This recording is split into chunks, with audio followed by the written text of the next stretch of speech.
जय Shri Mahakal friend. आणि तुम्ही बघू शकता मी तुमच्यासाठी क्रिस्पी पोटॅटो बॉलची रेसिपी घेऊन आलेली आहे. आणि आपण आता पोटॅटो कट करून पाणी टाकून कुकरमध्ये आपण शिटी घेऊ. आणि आपले रेडी झालेले आहेत लहान मोठे सर्वांना आवडणारे क्रिस्पी पोटॅटो बॉल्स. दिवाळीच्या सुट्टीत तुम्ही मुलांसाठी नक्की ट्राय करा, खूप मस्त लागतात.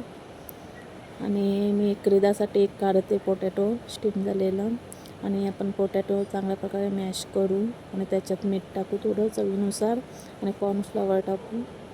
आणि आपण गुलाबजामुनचं जसं गुलाबजामुन बनवतो गोल गोल बॉल्स बनवायचे आणि गरम ऑइलमध्ये ते टाकायचे कढाईत. आणि यांचा रंग चेंज होतोपर्यंत त्यांना परतवून घ्या छान प्रकारे. जसे गुलाबजामुन तळतो ना आपण तसेच फ्राय करा यांना.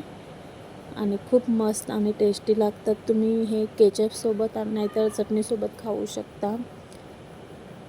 ब्राऊन होतोपर्यंत त्यांना फ्राय करा. आणि हे बघा रेडी झालेले आहेत आणि मी काढते कढाईतून.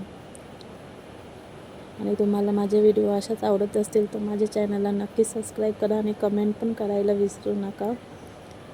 क्रिस्पी पोटॅटो बॉल्स केचपसोबत खाऊ शकता तुम्ही. Bye bye.